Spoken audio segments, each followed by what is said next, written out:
성경 창세기를 읽어보면 사람도 흙으로 지음을 받았고 짐승도 흙으로 지음을 받았는데 같이 흙에서 지음을 받았다면 사람이나 짐승이나 같은 것 아니야? 그래서 사람을 동물이라고 하는 큰 이 반열에 함께 묶어버리는 그런 경우들도 있어요. 그러나 결코 그렇지 않습니다. 창조의 근본이 다릅니다. 창세기 2장 7절에 여호와 하나님이 땅에 흙으로 사람을 지으시고 생기를 그 코에 불어 넣으시니 사람이 생명이 된지라. 사람을 만들 때 흙으로 만들었다고 말씀하세요.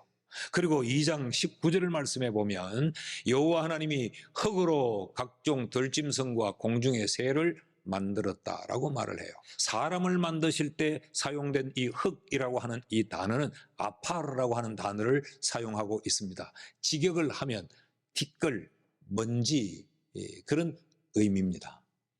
그런데 짐승을 만들 때 흙으로 만들었다라고 할 때 쓰여진 이 흙이라는 단어는 아다마라는 단어를 쓰고 있습니다.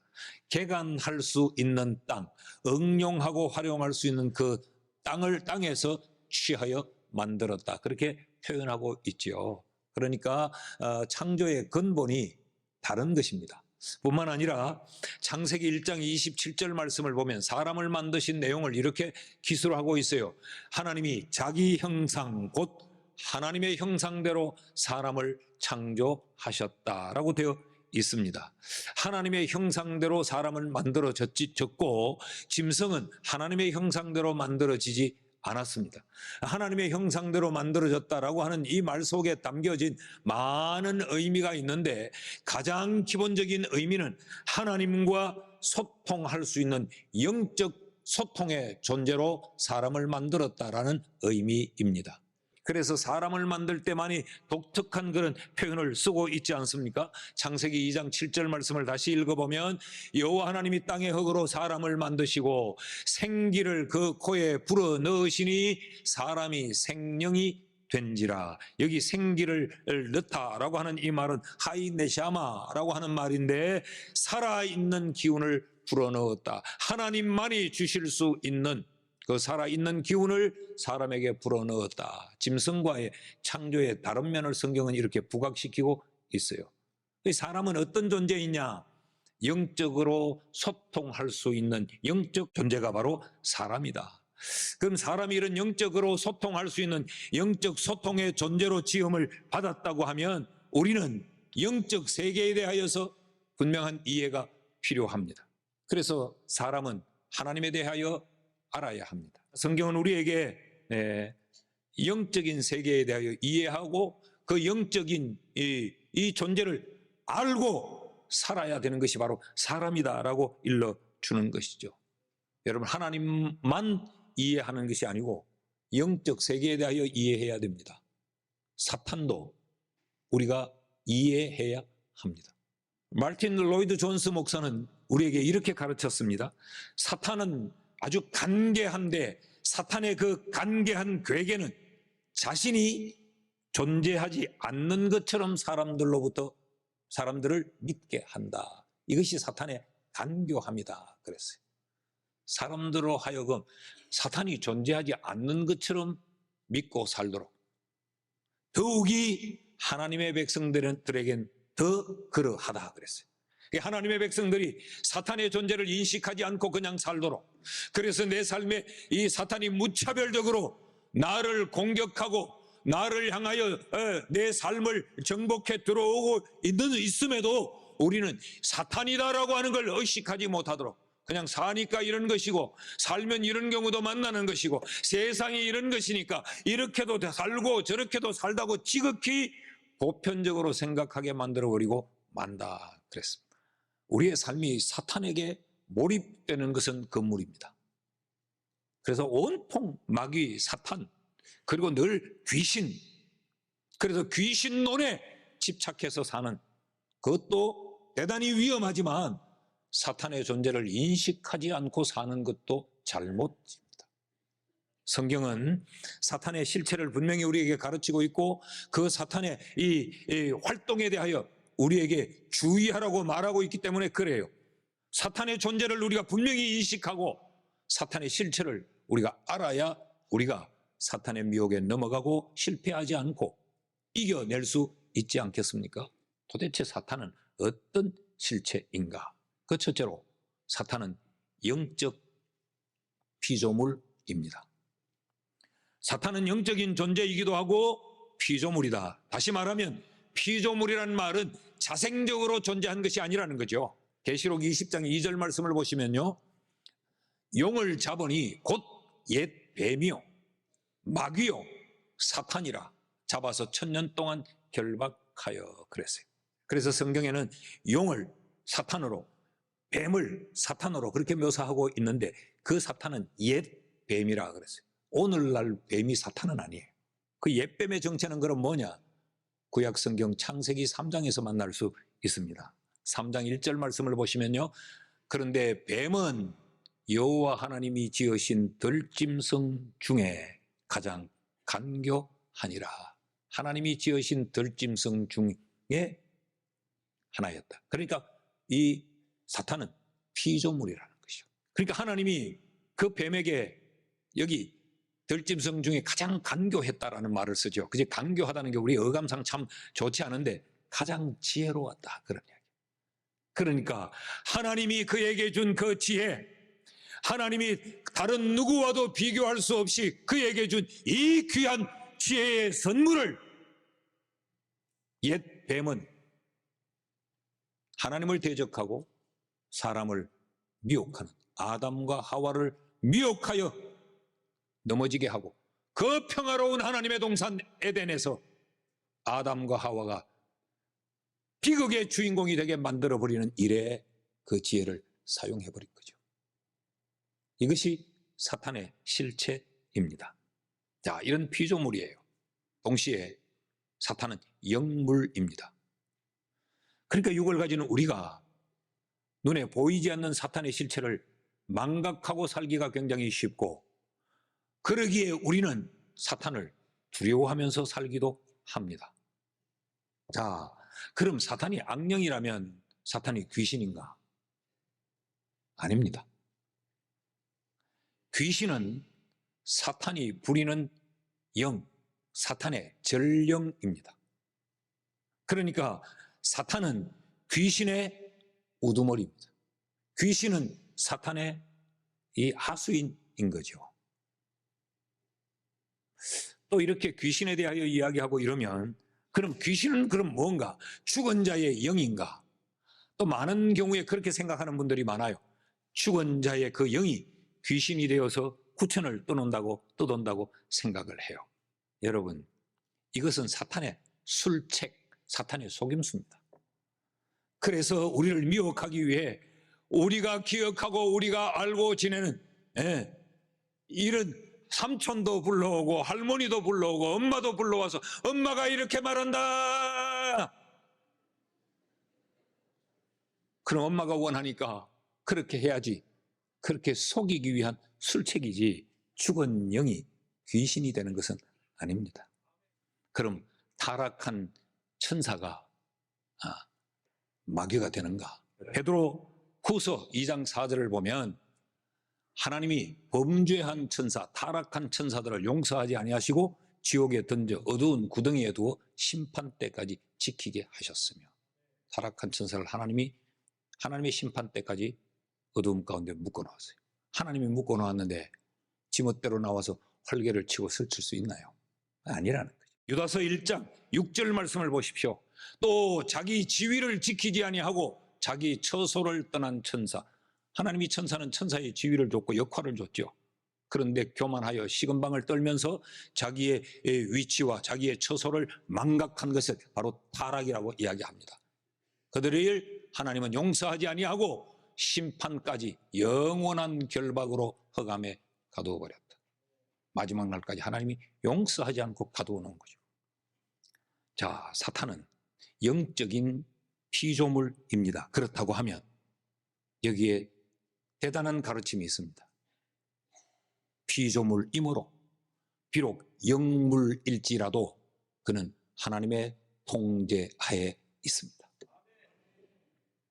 하나님이 우주 만물의 주인이시고 하나님이 온 천지의 주제이시기 때문에 사탄이 비록 영물일지라도 하나님의 통제 아래 들어와 있는 거예요.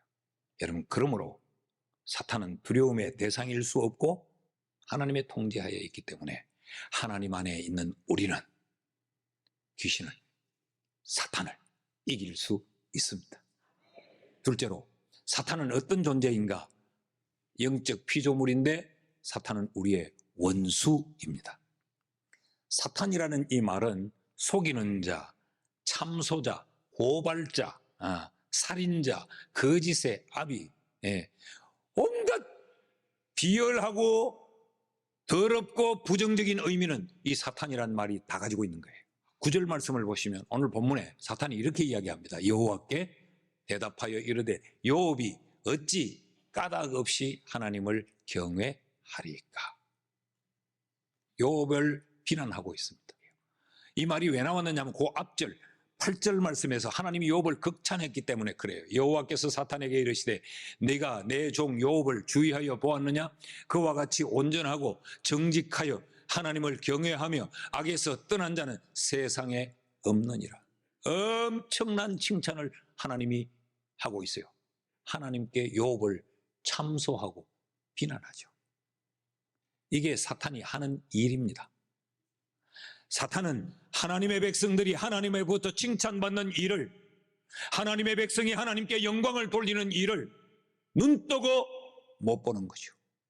자, 계시록에 가서 보시면요, 계시록 12장 10절 말씀을 보시죠. 내가 또 들으니 하늘에 큰 음성이 있어 이르되 이제 우리 하나님의 구원과 능력과 나라와 또 그의 그리스도의 권세가 나타났으니 우리 형제들을 참소하던 자, 곧 우리 하나님 앞에서 밤낮 참소하던 자가 쫓겨나고, 이제 마지막 때에 이런 일이 일어날 일이죠. 이게 사탄이 하는 일. 사탄은 형제들을 참소한다. 교회 안에서 우리 저마다가 성도가 되어 한 형제와 자매가 되어서 그 오직 하나님을 기쁘시게 하고 하나님께 칭찬 듣는 삶을 살려고 할 때에 사탄은 우리 속에서 형제와 형제를 참소하고 이간질시키고 분쟁하게 만들고 미워하게 만들고 고발하고 편을 갈라놓는 일을 사탄이 한다는 거죠. 말세 때에는 사탄이 성도들 가운데 더 강렬하게, 더 악하게 역사합니다. 여러분, 목회 현장에서 보면 그래요.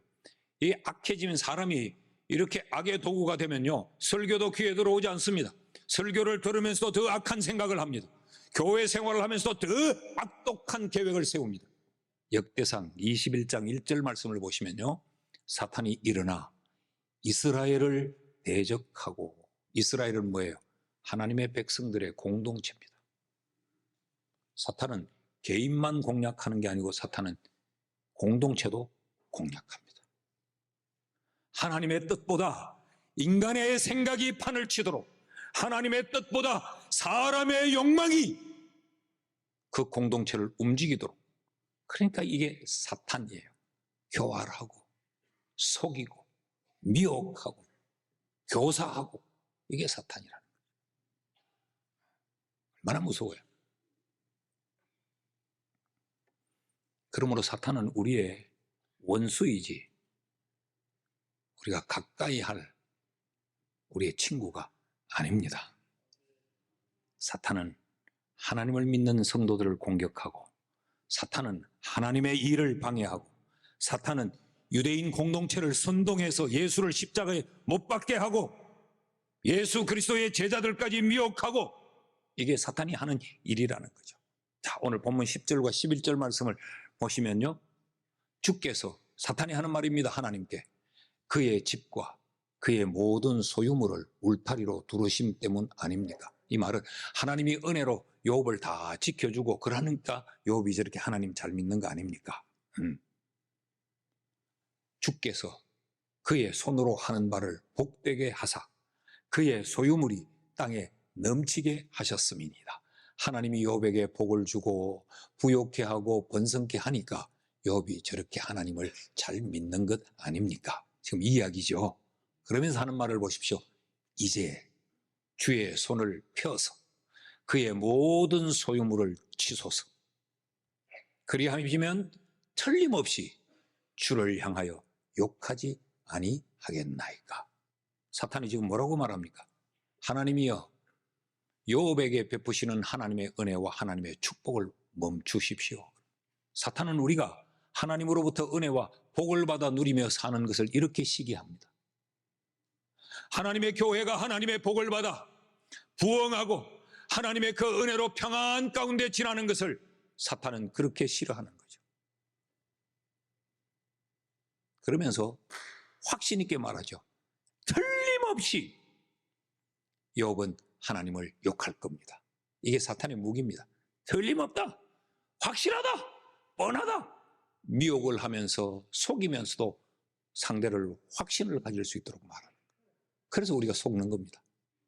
그래서 하나님을 욕하게 만들도록 하는 거예요. 하나님과 하나님의 사람들 사이의 관계를 파괴시키려고 하는 게 이게 사탄입니다. 무섭지 않아요? 이 일을 밤낮 없이 참소한다 그랬어요. 밤낮 없이. 계시록 12장 10절을 다시 한번 띄워주시면요, 우리 형제들을 그 다음 넘겨주시면 참소하던 자, 곧 우리 하나님 앞에서 밤낮 참소하던 자. 사탄은 밤낮 없이 이걸 하려고 설치됩니다. 그런데 우리는 밤낮 없이 맥을 놓고 사는 거죠. 그러니 우리는 밤낮 없이 당하는 겁니다.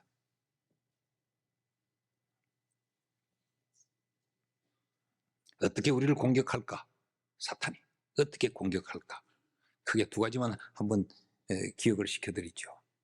계시록 12장 9절을 다시 보면요, 큰 용이 내 쫓기니 곧 옛뱀 곧 마귀라고도 하고 사탄이라고도 하며 온 천하를 꿰는 자가. 마귀는 우리를 꼬입니다. 방법은 다양하겠죠. 달콤한 미혹으로 우리를 꼬이고 우리 속에 의심을 갖도록 해서 우리를 꼬이고 우리를 억압하고 압박해서 굴복하도록 만들어서 우리를 꼬이고, 그러니까 이 간교함을 총동원해서 우리를 꿰는 겁니다. 미혹하는 거예요. 이걸 우리가 경계해야 돼요. 그런가 하면 또 하나, 고린도후서 11장 14절 말씀을 보면 이것은 이상한 일이 아니라 사탄도 자기를 광명의 천사로 가장하나니. 사탄은 가장하는데 명수예요. 자기를 광명의 천사로 가장한다. 그러므로 여러분, 우리가 거룩하고 경건하게 살아야 되지만 지나치게 거룩과 경건을 말하고 말끝마다 하나님의 영광, 하나님의 뜻, 자신의 삶이 그렇지 못한데 지나치게 이런 것들을 구호하는 자를 경계해야 됩니다. 셋째로, 마귀는 어떤 존재인가? 마귀는 제한적 존재입니다. 자, 하나님은 영이시죠. 하나님이 영이시란 말은 하나님은 제한받지 않는 분이라는 거죠. 그래서 성경은 하나님을 이렇게 소개합니다. 예레미야 23장 24절 말씀, 여호와의 말씀이니라 사람이 내게 보이지 아니하려고 누가 자신을 은밀한 곳에 숨길 수 있겠느냐. 하나님을 피하려고 아무리 은밀한 곳에 숨어도 못 피한다는 거죠. 나 여호와가 말하노라. 나는 천지에 충만하지 아니하냐. 하나님은 온 천지에 충만하시다. 그러니까 피할 수가 없다는 거예요. 하나님. 우리의 생각 속에 숨길 수 없어요. 우리의 어떤 공간과 장소 속에 를 통하여 하나님을 숨길 수가 없다 그랬어요. 이것을 하나님의 편재성이라고 말합니다. 우리가 보통 하나님은 무소부재하시고 그런 말 하죠. 아니 계시는 것이 없고. 시편 139편 8절은 이렇게 기록합니다. 내가 하늘에 올라갈지라도 하나님은 거기 계시고 내가 스올의 음부에 내 자리를 펴고 숨을지라도 하나님은 거기 계시더이다. 하나님은 온 천하에 편재되어 있어요. 반면에 사탄은 영물이기는 하지만 사탄은 그의 활동이 제한을 받습니다. 7절 말씀을 보시죠. 욥기 7절 말씀을 보시면 여호와께서 사탄에게 이르시되 네가 어디서 왔느냐? 하나님의 질문이 네가 어디서 왔느냐? 그러면 어디로부터 온 곳이 있다는 거죠. 그곳으로부터 오기까지 여기는 사탄은 없었다는 이야기입니다. 어디서 왔느냐? 사탄이 여호와께 대답하여 이르되 땅을 두루 돌아 여기저기 다녀왔나이다. 여러분, 이 말에 함정이 있어요. 여기 갔을 때는 저기는 사탄이 없었다는 이야기. 사탄이 저기 돌 때는 여기는 없었다는. 이게 사탄의 활동의 제한성입니다. 영물이기는 하나. 그러니까 여기저기 다녀왔나이다. 이 말은 시작과 끝이 있다는 단어를 쓰고 있어요. 12절 말씀 보시죠. 여호와께서 사탄에게 이르시되 내가 그의 소유물을 다 네 손에 맡기노라. 다만 그의 몸에는 네 손을 대지 말지니라. 사탄이 곧 여호와 앞에서 물러가니라.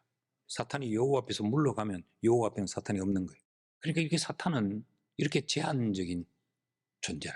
그러면서 11절을 보시면요, 사탄이 하나님 앞에 이렇게 말하죠. 이제 손을 펴서 욥의 모든 소유물을 치소서. 하나님 앞에 지금 욥의 모든 소유물을 치라고 청원하고 있습니다. 하나님이 허락하지 아니하면 건드릴 수가 없기 때문에 그렇습니다. 제멋대로 못한다는 이야기입니다. 12절 말씀도 보실까요? 여호와께서 사탄에게 이르시되 내가 그의 소유물을 다 네 손에 맡기노라. 다만 그의 몸에는 네 손을 대지 말지니라. 사탄이 곧 여호와 앞에서 물러가니라. 하나님 한번 쳐보세요. 그러면 욥도 별 수 없을걸요. 그러니까 하나님이 그래 내 허락하마. 한번 네가 쳐봐라. 하나님이 허락해 준 거예요. 그런데 욥의 몸에는 손대면 안 돼. 하나님이 제한 범위를 하나님이 설정하십니다. 2장에서도 보면 똑같은 이런 기록이 나타나요. 왜 그럴까요? 왜 사탄은 제 멋대로 그렇게 활동하지 못할까요? 그는 영적 존재이기는 하나 피조물이요 제한적 존재이기 때문에 그렇습니다. 그럼 이런 사탄에 대해서 우리는 어떻게 대응해야 되는가? 첫째는 일단 두려워하지 말아야 돼. 두려워하지 말아야 돼. 하나님 안에 있으면 우리는 안전합니다. 그리고 두 번째, 이 마귀의 미혹을 속임을 우리가 경계해야 됩니다. 마귀의 이런 미혹을 어떻게 경계하느냐? 마귀가 제한적인 존재라는 것을 기억하시면 답이 나와요. 마귀가 제한적인 존재므로 활동하는 그 공간, 마귀가 활동할 수 있는 환경을 만들지 말아야 됩니다. 셋째로, 마귀는 피하지 말고 대적해야 합니다. 야고보서 4장 7절 말씀을 보시면 그런즉 너희는 하나님께는 복종하고 마귀는 대적해라. 그리하면 너희를 피하리라. 세상은 어떻게 살아요? 반대로 살죠. 교회에 대하여서는 대적하고 예수 믿는 사람들에게 대해서는 핍박하면서 마귀에 대해서는 복종하는 이런 것들을 경계해야 합니다. 베드로전서 5장 9절 말씀도 보시면요, 너희는 믿음을 굳건하게 하여 그를 대적하라. 이는 세상에 있는 너희 형제들도 동일한 고난을 당하는 줄을 알미라. 믿음을 굳게 해서 마귀를 대적하라 그랬어요. 사랑하는 여러분, 우리 교회는 사탄을 피하는 교회가 아니라 사탄을 대적하고 예수 이름으로 내어 쫓는 교회가 되기를 축원합니다. 사탄은 나 때문에 겁을 내는 게 아니고 내 뒤에 계시는 예수 그리스도 때문에 겁을 냅니다. 우리의 울타리가 되시는 하나님 때문에 겁을 내는 거예요. 그러니까 우리 뒤에 계시는 하나님의 백이에요. 사탄아 물러가라. 예. 그러면 되는 거지. 오늘도 우리 주변에서 우리를 향하여서 악악대고 우리를 미혹하려고 밤낮 없이 참소하는 그런 사탄을 겁내지 말고 예수 이름으로 물러가라. 그러면 예수 이름 때문에 우리를 해하지 못하는 거죠. 그리고 겁을 내서 피하고 이러지 말고 대적하는 거죠. 그래서 우리 모두가 마귀에게 넘어져 시험 드는 자가 아니라 마귀를 이기고 승리하는 그리스도인 되기를 주의 이름으로 축원합니다.